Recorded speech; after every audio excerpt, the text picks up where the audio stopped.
سلام، خیلی خوش اومدین به کانال من. امروز با یه ویدیو جدید دیگه همراه شما هستم.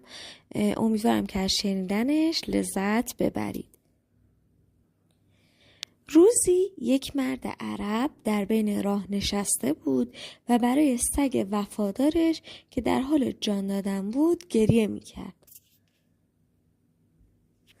از قضا گدایی از آنجا رد میشد و پرسید چرا گریه میکنی؟ عرب گفت این سگ وفادارم پیش چشمم جان میدهد. از قضا کیسه‌ای در دست مرد عرب بود. گدا پرسید این کیسه چیست؟ عرب گفت نان و غذاست. گدا گفت خب چرا این نان و غذا را به سگت نمیدهی تا از مرگ نجات یابد؟ مرد عرب گفت نانها را از سگم بیشتر دوست دارم. برای نان مجبورم پول بدهم، اما اشک مفت است. برای سگم هر چقدر که بخواهد گریه میکنم.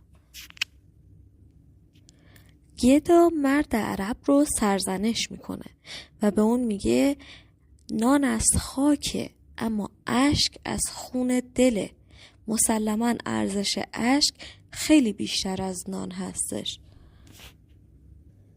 این ویدیو میخواد به ما نشون بده که خیلی چیزها ارزش معنویشون از ارزش مادیشون بیشتره، ولی ما انسانها فقط به ارزش مادی اونها توجه میکنیم.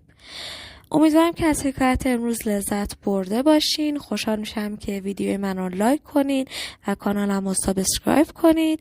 تا ویدیوهای بعدی، خدا نگهدار.